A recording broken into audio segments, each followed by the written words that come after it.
humul khasirun. Asyhadu an la ilaha illallah wahdahu la syarikalah wa asyhadu anna Muhammadan abduhu wa rasuluhu la nabiyya ba'dah.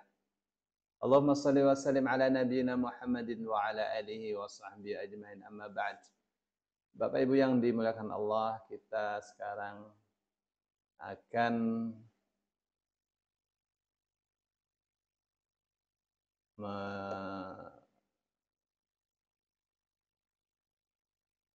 mendengarkan, akan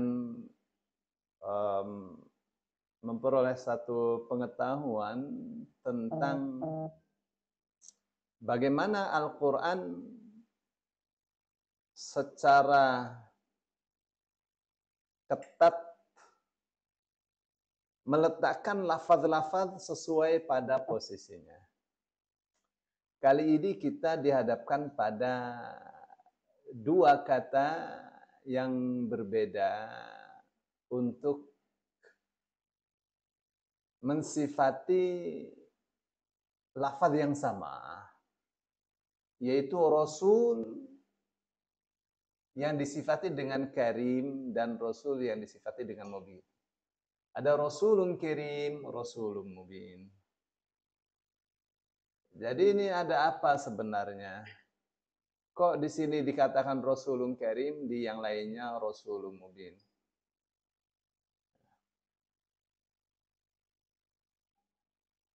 Ini di nomor 37 yang buka kitabnya halaman 55. Qauluhu ta'ala, firman Allah Ta'ala fi surat Ad-Dukhan, dalam surah Ad-Dukhan ayat 17. A'udzu billahi minasy syaithanir rajim. Wa laqad fatanna qablahum qauma fir'auna wa ja'ahum rasulun karim. Wa laqad, dan sungguh benar-benar, fatanna, kami telah uji, qablahum, sebelum mereka, qauma Fir'aun, kaum Fir'aun. Ya, kaumnya Fir'aun kami uji, kata Allah, sebelum mereka ini. Waja'ahum, dan datanglah kepada mereka Rasulun, seorang Rasul, karimun, yang mulia. Ya, jadi ini informasi penting ya, bahwa di zaman kerajaan Fir'aun itu masyarakat tidak dalam keadaan baik-baik saja. Diuji oleh Allah Subhanahu wa ta'ala. Ya, diuji. Ya. Menunjukkan bahwa memang pada kerajaan Fir'aun itu ya masyarakatnya tidak bahagia. Ya, masyarakatnya tidak bahagia. Maka Allah katakan, walaqad fatanna qablahum, dan sungguh benar-benar kami telah uji sebelum mereka kaum Fir'aun. Kaum Fir'aun sudah diuji ya oleh Allah Subhanahu wa taala. Waja'ahum, dan datang kepada mereka Rasulun Karim, Rasul yang mulia. Jadi ini Rasul diutus, Rasul yang mulia diutus untuk memberikan solusi. Siapa itu yang disebut Rasul yang mulia? Ya, Rasul yang mulia di sini adalah Nabi Musa alaihissalam. Terus setelah itu, an addu ilayya ibadallah. Ya, Musa mengatakan, serahkanlah kepadaku hamba-hamba Allah, Bani Israel, yang kamu perbudak. Inni lakum rasulun amin. Sesungguhnya aku adalah utusan yang dapat dipercaya ya, untuk kalian semua. Ya.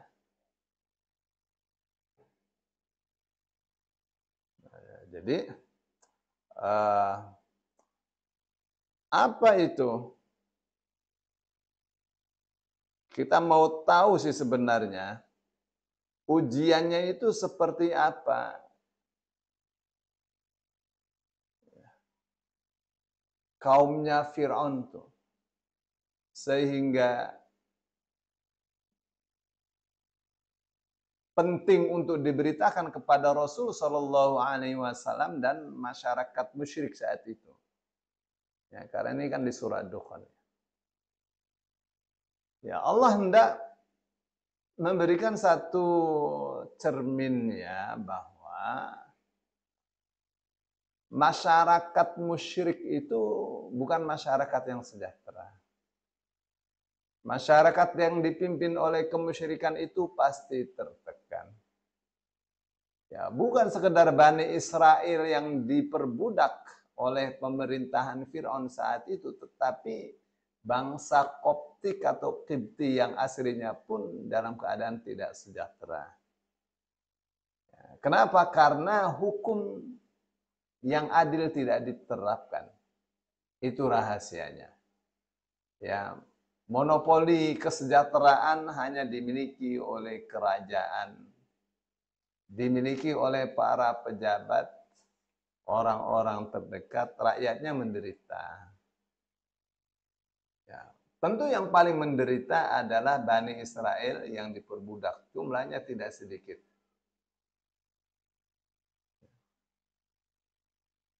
Ada disebutkan dalam beberapa riwayat sampai 600.000 jumlahnya. Banyak sekali. Ya, yang jadi sorotan ini adalah solusi yang Allah berikan. Waja'ahum rasulun karim. Dan datang kepada mereka rasul yang mulia. Ini rasul yang mulia ini membawa pesan penting. Ya, untuk apa? Pesannya adalah pesan pembebasan manusia dari perbudakan oleh manusia. Jadi bagaimana manusia ini dibebaskan dari perbudakan? Itu pesan pentingnya. Ya. Nah, makanya Musa mengatakan an addu ilayya ibadallah. Itu misinya tuh. Serahkanlah kepadaku hamba-hamba Allah itu. Serahkanlah kepadaku Bani Israel itu. Kepada siapa itu Musa mengatakan? Kepada Fir'aun. Ya, sang penguasa yang durjana, yang sangat zalim, yang mengklaim dirinya sebagai Tuhan, yang berhak disembah oleh semua rakyatnya. Jadi sekaligus tuh memberikan predikat kemuliaan kepada seorang rasul yang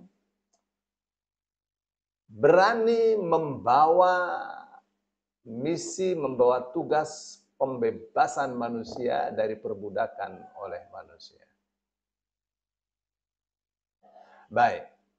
Nah, jadi menariknya itu di Rasulun Karim. Rasul yang mulia, utusan Allah yang mulia.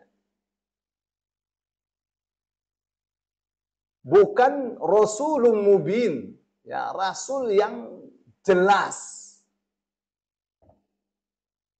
Ya, jadi untuk Nabi Musa Allah katakan Rasulun Amin, Rasulun Mubin. Rasul yang dapat dipercaya, Rasul yang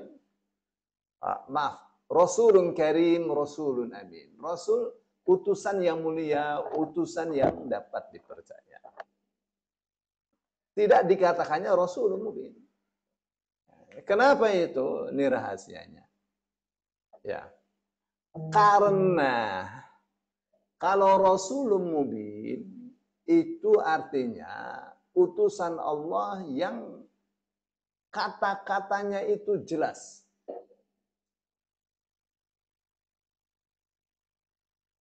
Untaian kata-katanya, lafaz-lafaznya, kalimat-kalimatnya itu jelas. Itu mubin. Ya. Kenapa untuk Nabi Musa disebut Rasulun Karim, bukan Rasulun Mubin? Itu yang jadi sorotan itu. Apa katanya? Kita bisa tiliklah itu. Kita bisa tilik di surah Toha ayat 27 dan 28. Di surah Toha ayat 20 dan 28 itu menunjukkan bahwa Musa lidahnya itu kaku. Ya. Maka dia berdoa kepada Tuhannya agar kekakuan itu terurai.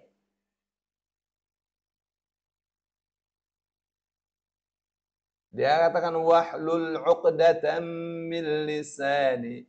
Wahlul, dan uraikanlah. Bebaskanlah 'uqdatan, kekakuan, min lisani, dari lidah. Yafqahu qawli, agar mereka memahami kata-kataku. Lihat. Di surah Asy-Syu'ara ayat 13, Musa mengatakan wa yadhiqu sadri, ya hatiku sempit, dadaku sempit, wala yantaliqu lisani, dan lidahku tidak lancar untuk berbicara. Fa arsil ila Harun, maka utuslah Harun menjadi rasul seperti aku juga. Ya, saudaranya itu. Ya. Itu di Asy-Syu'ara ayat 13. Di Az-Zukhruf ayat 52, Fir'aun itu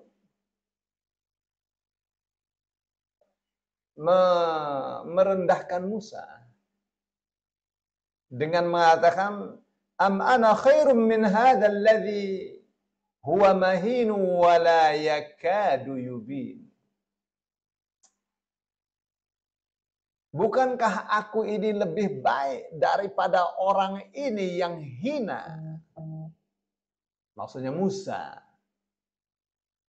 Bukankah aku lebih baik daripada orang yang hina ini? Wala yakadu yubin. Dan hampir saja orang yang hina ini tidak bisa menjelaskan kata-katanya.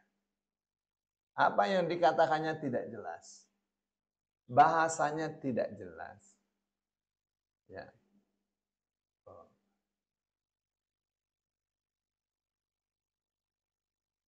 Itu ya. Jadi makanya untuk Nabi Musa itu tidak disebut Rasulun Mubin, Rasul yang bahasanya jelas.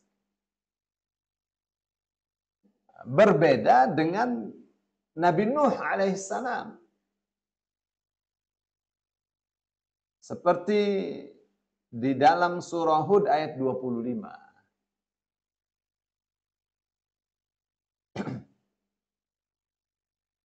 Di mana Allah mengatakan walaqad arsalna Nuhan, dan sungguh benar-benar kami telah utus Nuh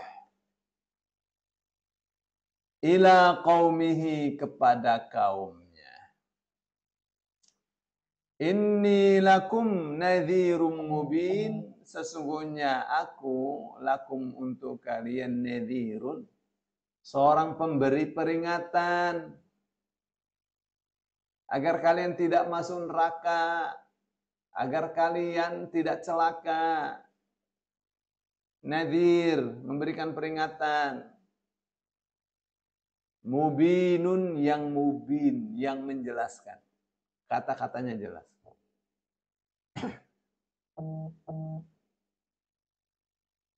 Ya. Demikian juga dalam surah Nuh ayat 2. Qala ya qaumi inni lakum nadhirum mubin. Nuh mengatakan, wahai kaumku, sesungguhnya aku adalah seorang pemberi peringatan yang menjelaskan. Kata-katanya jelas, menjelaskan. Ya, di beberapa tempat juga di dalam Al-Quran, Allah mensifati Rasulullah Sallallahu Alaihi Wasallam sebagai Rasul Mubin, Rasul yang menjelaskan. Kata-katanya jelas, fasih, ya bahasanya fasih. Ad-Dukhan ayat 13. Allah mengatakan anna lahumudz dzikra wa qad ja'ahum rasulun mubin. Anna bagaimana atau dari mana? Lahumudz dzikra mereka memperoleh peringatan. Wa qad ja'ahum rasulun mubin. Padahal telah datang kepada mereka seorang rasul yang mubin, yang menjelaskan.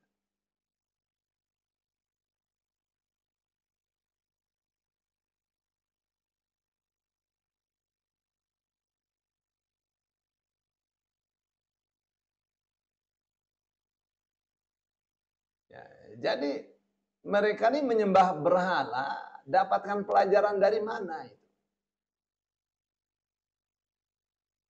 Masih saja juga menyembah berhala, padahal sudah datang Rasul yang menjelaskan kepada mereka, menjelaskan tentang penyembahan yang benar, aturan hidup yang benar. Dijelaskan oleh Rasul Shallallahu Alaihi Wasallam. Ya, Ad-Dukhan ayat 13. Di dalam surah Adz-Dzariyat, ya, tentang sifatnya Rasul Shallallahu Alaihi Wasallam.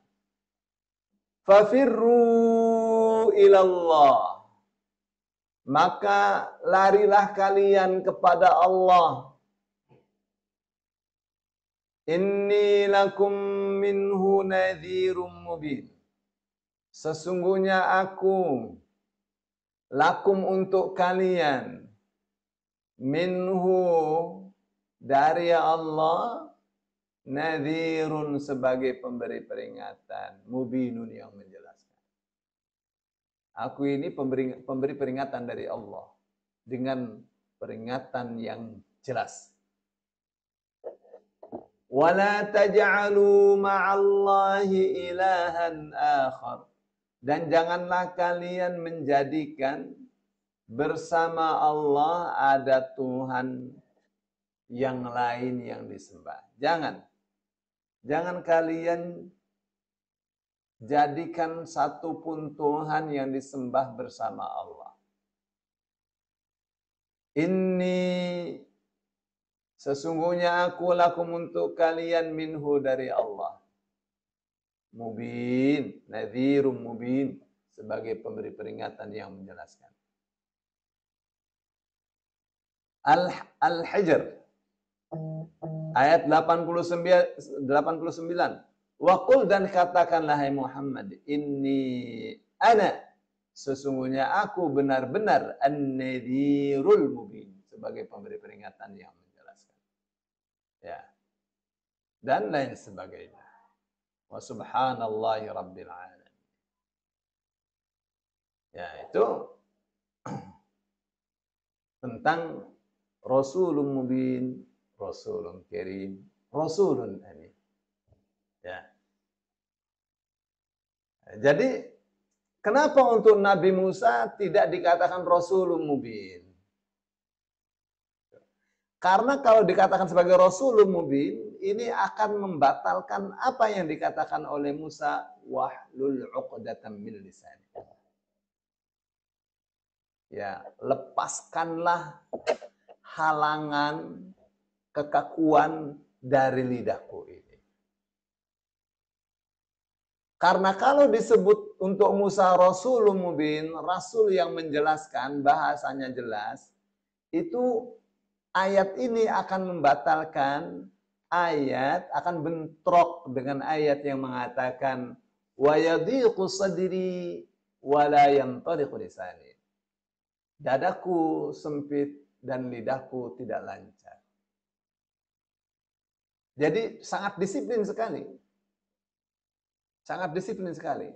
Berbeda dengan Nabi Nuh, Nabi Muhammad sallallahu alaihi wasallam. Ya. Yang Allah katakan sebagai Rasulun Mubin. Ya. Nadhirun Mubin. An-Nadhirul Mubin. Kenapa? Karena dakwahnya dengan bahasa. Dakwahnya dengan lisan yang menjelaskan. Ya. Itu tuh rahasianya. Baik. Nah, waktu Fir'aun mengatakan am ana khairum min hadzal ladzi huwa mahin. Bukankah aku lebih baik daripada orang yang hina ini, maksudnya Musa. Wala yakadu yubin, dan hampir saja dia tidak bisa menjelaskan kata-katanya. Ya, kata-katanya tidak jelas. Ya, jadi dipilihnya kata Rasulun Karim, Rasul yang mulia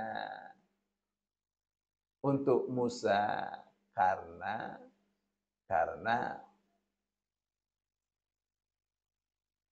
dan tidak dikatakan Rasulun Mubin karena urusan bahasa, urusan adanya kekakuan di dalam lidahnya, di dalam lisannya. Mungkin ada pertanyaan, apakah setelah Musa berdoa wahlul 'uqdatam min lisani yafqahu qawli, dan lepaskanlah ikatan kekakuan dari lidahku agar mereka memahami kata-kataku.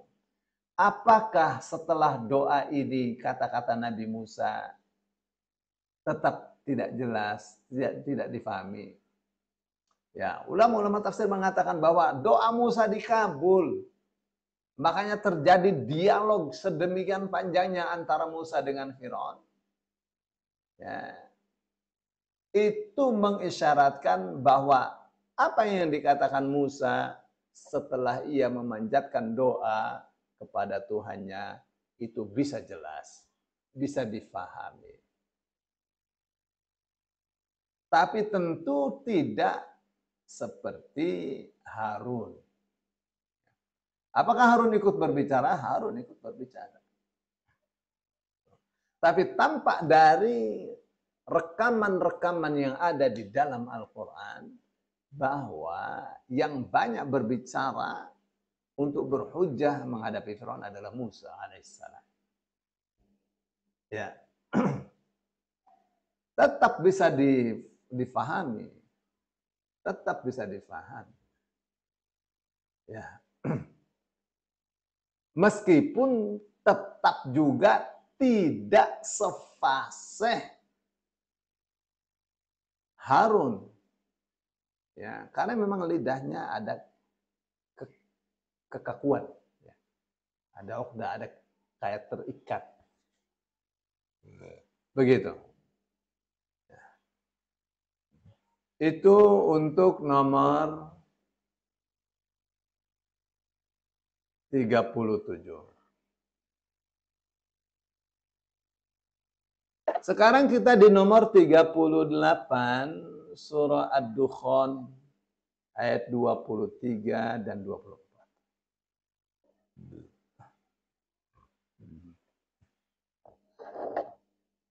Qala ta'ala li nabiyhi. Allah Ta'ala berfirman kepada nabinya. Ini ayat 23-24.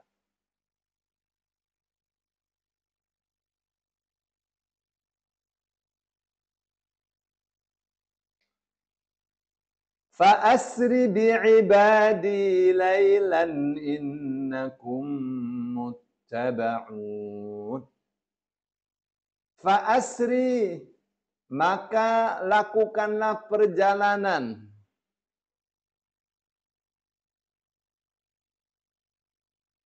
Bi'ibadi, bersama hamba-hambaku. Lailan, di waktu malam. Sebenarnya kalau tidak ada lailan itu tetap perjalanannya di waktu malam itu. Ya. Nah, karena kata Sara Yasri itu artinya berjalan di waktu malam. Innakum, sesungguhnya kalian, muttaba'un, pasti akan dibuntuti, akan diikuti. Watrukil bahra rahwa, dan biarkanlah laut itu terbelah. Innahum jundum mughraqun, sesungguhnya mereka, Fir'aun bersama tentaranya, adalah jundun, pasukan tentara, mughraqun, yang pasti ditenggelamkan. Ad-Dukhan 2324. Ya. Baik. Sebelum saya membacakan penjelasan penulisnya. Jadi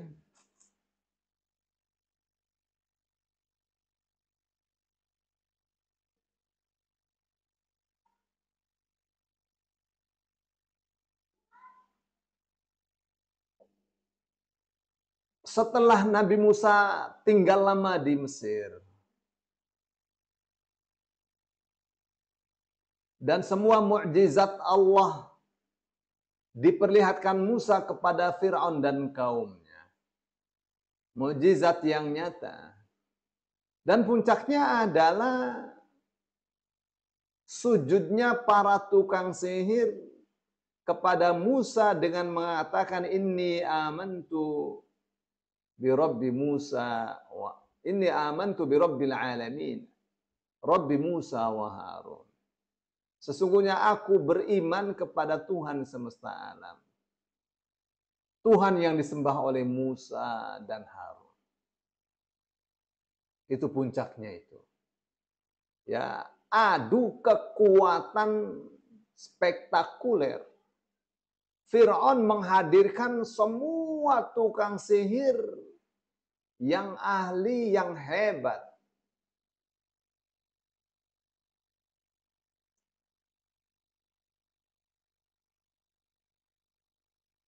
Semua masyarakat dikumpulkan untuk melihat hari pertandingan kekuatan spektakuler antara para tukang sihir jagonya Fir'aun dengan Musa alaihissalam yang membawa misi pembebasan manusia dari perbudakan oleh manusia, yang membawa misi untuk mengingatkan sang penguasa yang zalim agar membuang kezalimannya, tunduk kepada Tuhannya. Sudah lama Musa. Ya. Para tukang sihir, karena mereka menghargai akalnya, mereka percaya. Fir'aun tidak menghargai akalnya, maka dia tidak percaya, tidak beriman.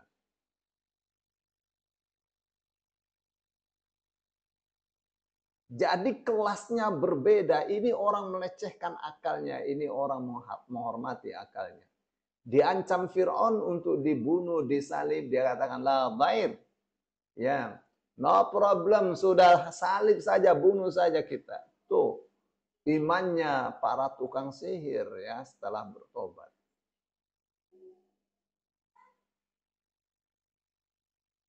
Ya, setelah itu semua maka Musa diperintahkan oleh Allah untuk pergi menuju laut bersama semua Bani Israel. Berapa jumlahnya? Banyak. 600.000 itu tidak sedikit.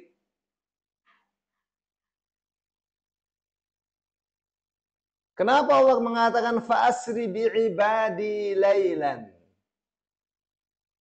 Lakukan perjalanan di waktu malam bersama hamba-hambaku.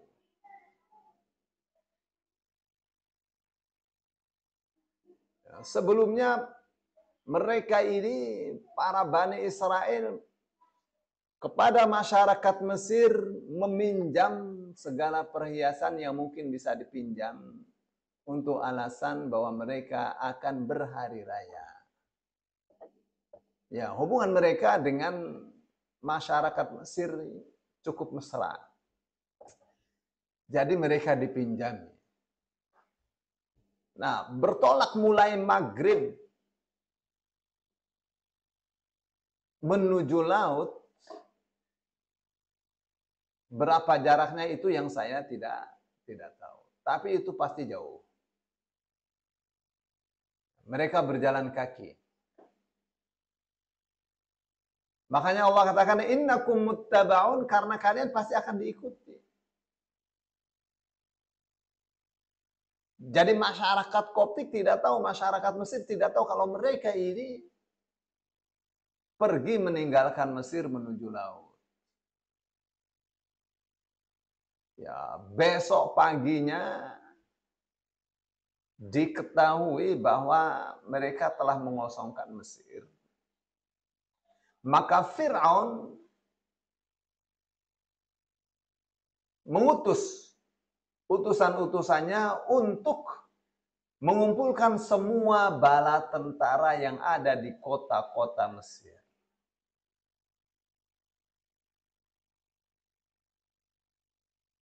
Fir'aun berpidato di hadapan para tentaranya. Fir'aun mengatakan, kita akan bantai Bani Israel. Kalian jangan takut, mereka itu kelompok yang sedikit saja. Inna haula'i lasyirzimatun qalilun. Mereka itu cuma kelompok kecil saja. Jadi diikuti.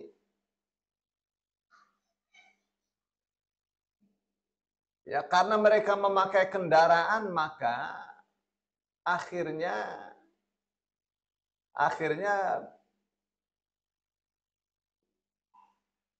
mereka bisa, istilahnya apa ya, bisa dekat. Nah, yang saya pahami itu ya, Musa bersama kaumnya pergi itu ya kurang lebih 2 hari ya. Baru setelah itu pakai kendaraan, kemudian mereka hampir saja bisa menyusulnya. Ya. Maka ketika Bani Israel mengatakan inna lamudrakun, sesungguhnya kita ini tersusul oleh mereka.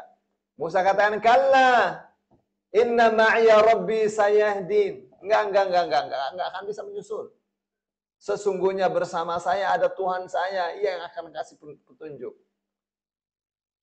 Ya, di belakang ada Fir'aun dan kaumnya, di depan ada laut. Stres Bani Israel. Allah perintahkan untuk laut itu terbelah. Laut itu dipukul, terbelahlah menjadi 2, mereka berjalan. Mungkin orang berpikir, kenapa bisa berjalan padahal itu dasar laut kan pasti basah, kering. Kering oleh angin, kering oleh terik matahari, kering. Jadi mereka melewati laut, itu Fir'aun dan bala tentaranya ada di belakang. Mereka sudah melewati laut, sudah di daratan, Fir'aun masih ngejar. Itu yang Allah katakan, watrukil bahra rahwa. Biarkanlah laut itu terbelah. Kenapa Allah katakan demikian? Karena Musa dengan mukjizat yang Allah berikan kepadanya bisa pukul lagi itu laut sehingga menjadi satu lagi. Allah katakan, tidak usah, Biarkan itu terbelah. Biarkan terbelah. Innahum mughraqun, mereka pasti akan karam, akan tenggelam. Akan ditenggelamkan. Ya. Jadi sebenarnya nih, apa yang jadi bahasannya? Penulisnya mengatakan bahwa pertama ya, yang mesti difahami dari sejarah ini atau dari ayat ini, bahwa menciptakan sebab itu penting.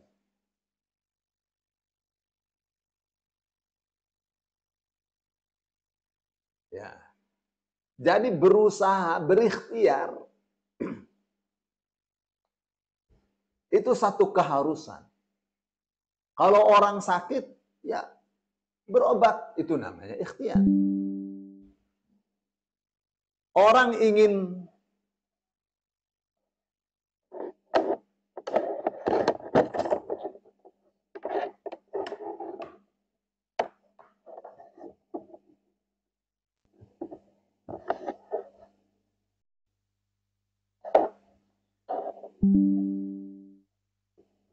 hidup sejahtera, ya berusaha. Itu namanya al-akhdhu bil asbab. Ya.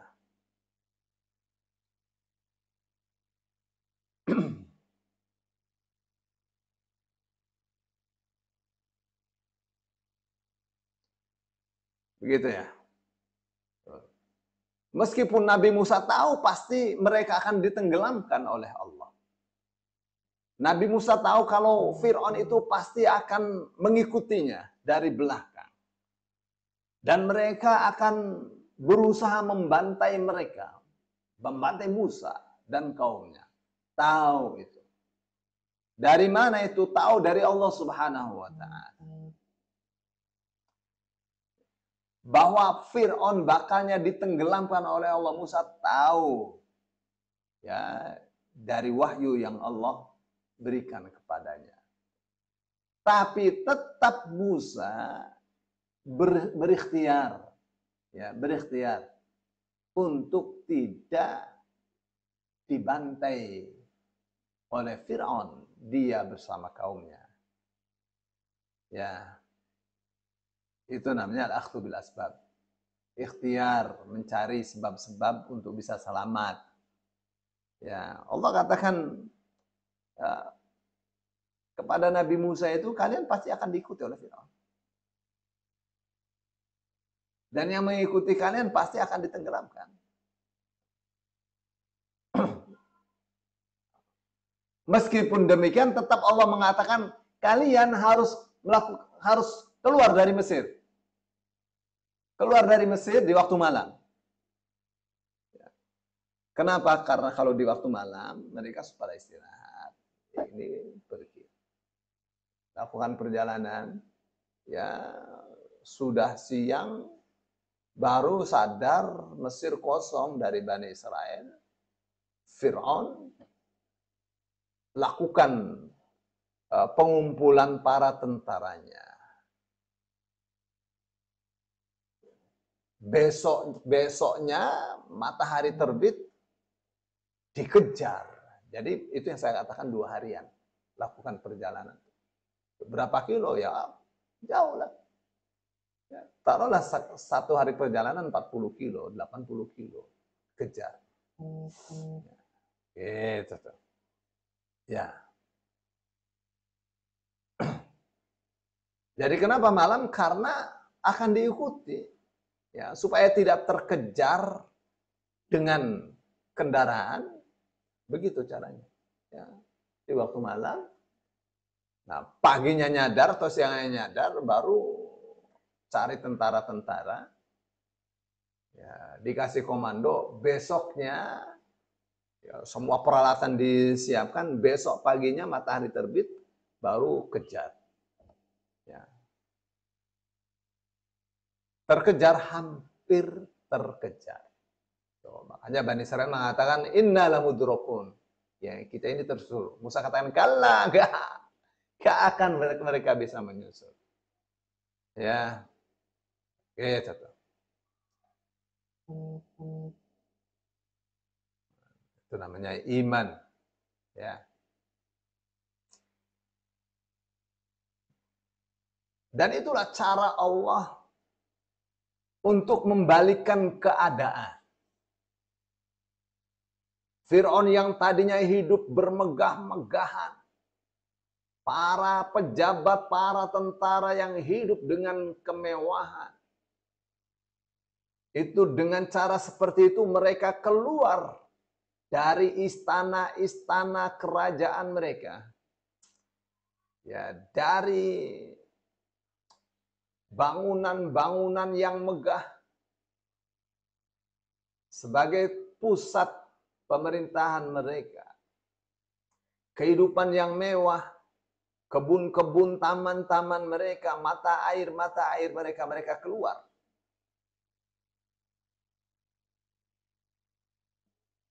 Ya, kalau mereka keluar atas nama negara kesatuan Mesir, bukan negara kesatuannya. Maksudnya atas nama negara. Keluar dari segala kemewahan itu, Allah masukkan ke dasar laut, Allah tenggelamkan. Ya. Baik itu ya. Jadi al-akhdhu bil asbab. Berikhtiar, meskipun tahu nanti seperti apa endingnya, tetap berikhtiar. Ya, supaya selamat dari kejaran musuh. Kalau enggak ya, oh sudah pasti selamat, udah nyantai aja, nggak usah malam, berangkatnya siang ya. Kalau siang sudah habis, ya. Tuh, jaraknya dari Mesir ke laut itu dengan jalan kaki ya harus 2 malam, 2 hari. Kalau 2 hari 2 malam, pada bawa binatang ternak, bawa bayi, bawa anak, nggak punya kendaraan, jalan kaki. Nah, supaya tidak tersusul, ya malam. Nah, paginya sadar mengumpulkan tentara itu tidak sebentar. Ya, mempersiapkan segala kekuatan itu tidak sebentar. Besoknya baru dikejar 2 hari. Gitu, ya. Jadi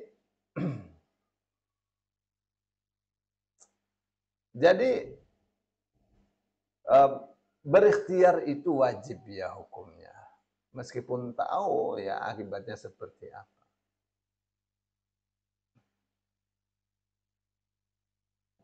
Meskipun tahu Musa itu kalau mereka pasti, kaum Fir'aun dan tentaranya itu pasti ditenggelamkan oleh Allah.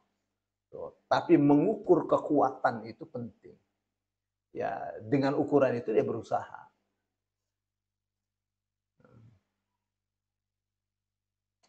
Jadi dalam keadaan seperti apapun harus berusaha. Tuh. Maka Rasul Shallallahu Alaihi Wasallam mengatakan, andaikan kiamat itu sudah diketahui 1 jam lagi kiamat, ada kesempatan untuk menanam pohon, maka tanamlah pohon itu. Begitu. Ya, itu pelajaran penting. Saya sudah tua. Tanam mangga, kamu mati, mangga itu tetap berguna untuk anak cucu. Ya, tanam pisang, tanam pisang. Begitu. Ya.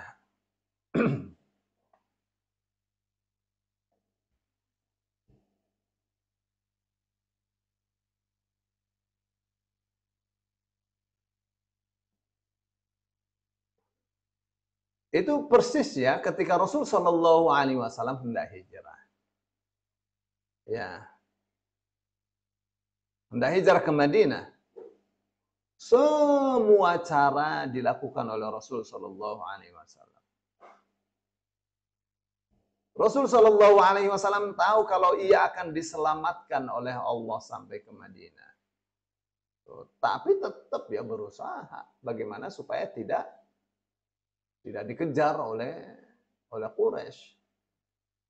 Ya. Sehingga mestinya mau ke Madinah itu ke utara, tapi itu ke selatan, ke Gua Thur itu. Ke arah selatan, supaya tidak terendus. Gerakannya kemana? Kalau ke utara, memang mereka mencarinya ke utara. Ternyata tidak ada, maka mereka mencari ahli qiyafah. Orang yang ahli membaca telapak kaki. Akhirnya ketahuan di Gua Thur. Tetapi Allah tetap selamatkan. Ya. Rasul Shallallahu Alaihi Wasallam ke Madinah sewa orang musyrik. Bayar untuk menunjukkan arah. Itu namanya ikhtiar. Ya. Ambil ikhtiarnya itu wajib. Ya. Bersembunyi kan di Gua Thur itu ikhtiar.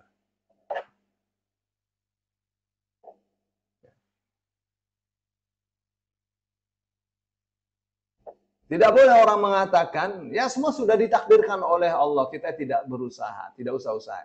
Nggak boleh begitu. Ya. Nggak boleh. Jadi, pantas kalau Allah mengatakan, ya, meskipun Nabi Muhammad itu sudah dijanjikan kemenangan oleh Allah Subhanahu wa taala. Kamu pasti menang. Dalam perang melawan kaum Quraisy itu pasti menang. Tetap saja Allah mengatakan, ya ayyuhalladzina amanu. Hei orang-orang yang beriman, khudhu hizrakum. Ya, ambillah kehati-hatian kalian. Persiapkanlah senjata kalian. Fanfiru subatin, awinfiru jami'a. Maka pergilah berkelompok-kelompok atau semuanya pergi, ya, untuk menghadapi musuh. Begitu ya. Sekarang misalnya sholat khauf ketika perang. Ya, ada aturannya dalam surah An-Nisa ayat 102.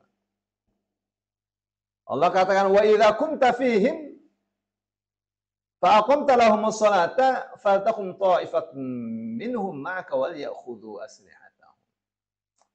Ya, apabila kamu di tengah-tengah mereka ikut perang, lalu kamu mendirikan sholat untuk mereka, hendaklah satu golongan di antara mereka bersamamu dan hendaklah mereka tetap memegang senjata mereka. Itu namanya sholat khaufnya. Fa idza sajadu falyakunu min waraikum. Apabila mereka sujud, maka hendaklah mereka ada di belakang kalian. Wal tati taifatun ukhra lam yusallu. Dan hendaklah datang satu golongan yang lain yang belum sholat. Fal yusallu maka hendaklah mereka sholat bersama kamu. Wal yakhudhu hidrahum wa aslihatahum. Dan hendaklah tetap mereka pegang senjatanya, ya, untuk berjaga-jaga waspada. Waddal ladzina kafaru law taghfuluna an aslihatikum wa amtiatikum. Ya, kalau kalian tinggalkan itu senjata, itu yang diinginkan oleh musuh kalian. Suka orang kafir kalau kalian itu lalai terhadap persenjataan kalian, ya, peralatan hidup kalian. Fayamiluna 'alaikum mailatan wahidah. Kalau kalian lalai akan senjata, mereka akan belok sekali, mereka akan gebuk kalian habis. Ya. Itu namanya ikhtiar. Jadi Rasul sholat 2 rakaat, yang ini makmum sholat bersama Rasul Shallallahu Alaihi Wasallam. Ya, persenjataan tetap ada, gitu ya. Nanti yang satu kelompok ada di belakang berjaga-jaga. Ya, Rasul Shallallahu Alaihi Wasallam berdiri, yang belum sholat tadi berdiri bersama Rasul Shallallahu Alaihi Wasallam. Yang tadi sholat bersama Rasul di rakaat pertama meneruskan, ya, sampai rakaat keduanya Rasul sallallahu alaihi wasallam.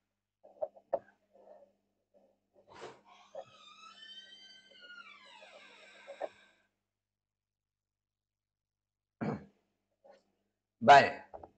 Jadi siapa yang antar? Baik-baik ya.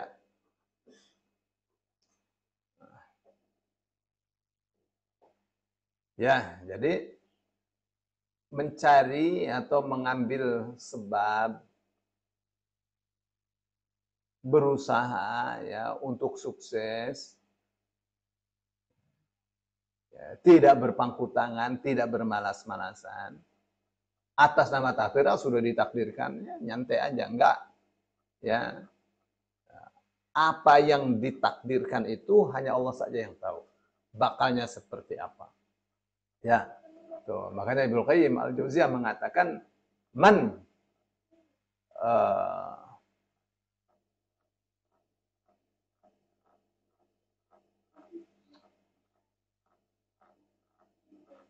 man ulhima ad-du'a qaddara lahul ijabah.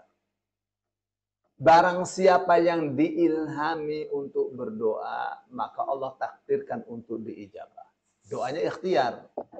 Ijabahnya itu takdir dari Allah. Tapi itu dipastikan orang yang berdoa diijabah oleh Allah. Ya, dengan syarat-syarat ijabah yang cukup. Ya, ada syarat-syaratnya doa itu diijabah. Ya. Sebagai penutup ya, tentang penyakit misalnya.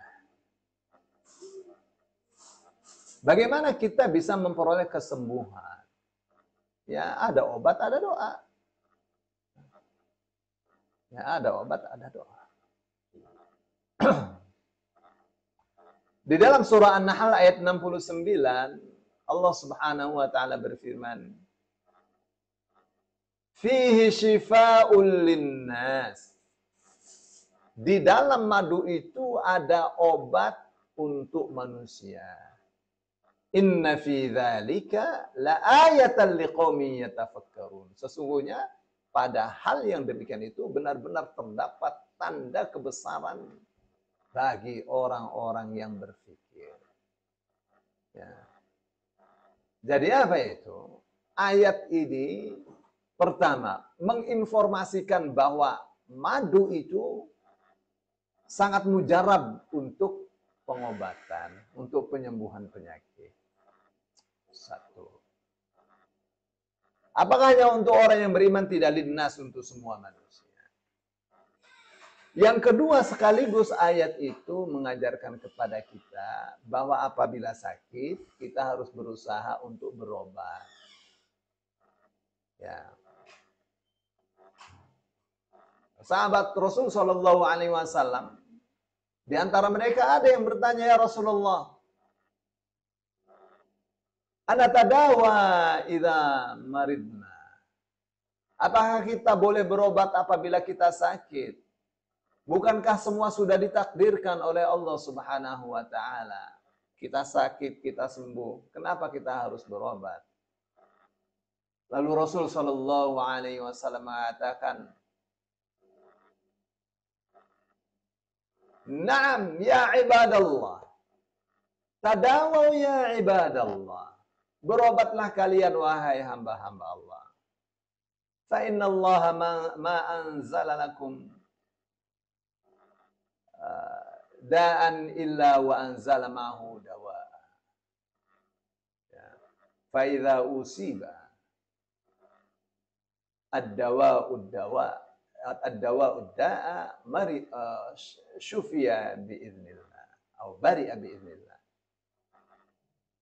Ya wahai hamba-hamba Allah, berobatlah kalian karena tidaklah Allah menurunkan satu penyakit kecuali bersama penyakit itu Allah turunkan juga obatnya. Apabila obat itu pas mengenai penyakitnya, maka akan sembuh biiznillah dengan izin Allah. Ya, Jadi orang yang berikhtiar itu bukan melawan takdir. Justru kalau dia tidak berikhtiar adalah takdir, kalau dia berikhtiar juga takdir. Kamu mau pilih takdir yang mana? Mau pilih takdir yang sembuh, kamu ikhtiar. Ya, ikhtiar untuk kesembuhan. Bukan duduk manis untuk kesembuhan. Ya, enggak benar. Baik, saya kira itu jadi sampai di halaman kita itu sampai di bahasan nomor 38. Besok di halaman 57 bahasan nomor 39. Insya Allah.